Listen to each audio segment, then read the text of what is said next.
Guys কি আর বলবো দুঃখের কথা। মা ভক্ত ছেলেদের সাথে সংসার করা কতটা কঠিন, যারা করে শুধুমাত্র তারাই জানে।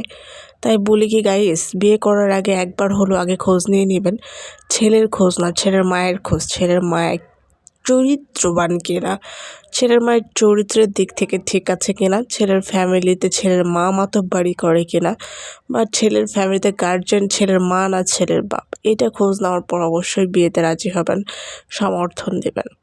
হ্যালো ভিউয়ার্স, আসসালামু আলাইকুম। চলে আসলাম জানাতার ছোট একটি ভিডিও নিয়ে। এই তো প্রতিদিনের মতো সন্ধ্যার নাস্তা রেডি করে নিচ্ছিলাম। যদিও গুঁড়ো দুধের চাটা পছন্দ করি, কিন্তু দুঃখের বিষয় গুঁড়ো দুধের চাটা আমার কপালে জুটছে না ইদানিং হলো, যেহেতু গুঁড়ো দুধ শেষ। আর এই বুইড়া বেটাকে বইটা তো পারা যাচ্ছে না। বুইড়া বেটা ওই যে বললাম ফার্স্টে একটা কথা, যাই হোক কেয়ার করার, গুঁড়ো দুধের চা করে খেয়ে নিচ্ছিল। আর আমার ছেলে তো দুষ্টামি করতেছিল, ঢং করতেছিল ক্যামেরা দেখে। তারপরে এখানে আমি গাজরটা কুচি কুচি করে নিচ্ছি, নুডলস রান্না করে খাওয়াবো। রেগুলার দেখা যাচ্ছে পানির নুডলস খাওয়ানো হয় তাকে। ভাবলাম আজকে একটু সবজিতে নুডলস খাওয়ানো ট্রাই করি, যাতে বুঝতে না পারে বা সহজে সিদ্ধ হয়ে যায় আর সুন্দর করে খেয়ে ফেলে।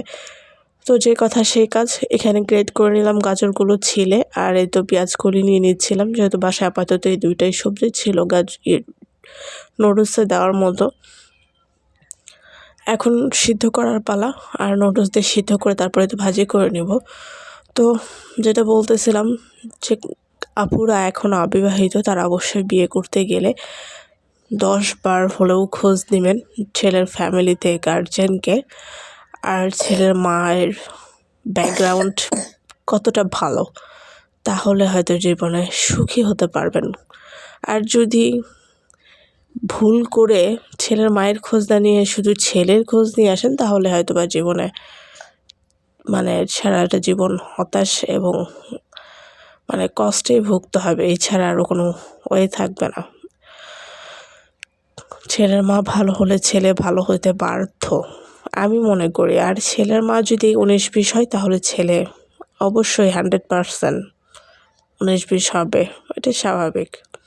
আর এইসব ছেলেদেরকে নিয়ে সংসার করা সারা জীবনের জন্য একটা বোঝা টানা।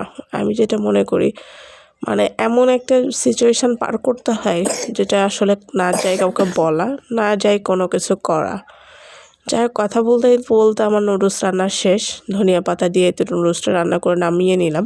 আর কীভাবে নুডলসটা রান্না করলাম অবশ্যই সবাই খেয়াল করেছেন, টমেটো সস, সয়া সস, লবণ দিয়ে সিদ্ধ করে নিয়েছিলাম মশলাটা দিয়ে আগে। আমি এভাবেই দেখা যায় নুডলসটা রান্না করে থাকি। আর তো গরম গরম নুডলসটা দিচ্ছিলাম আর খাচ্ছিলাম, অনেক মজা হয়েছিল। সাথে আমার ছেলেও তৃপ্তি সহকারে খাচ্ছে। যাই হোক, আজকের ভিডিও পর্যন্ত। আল্লাহ হাফেজ।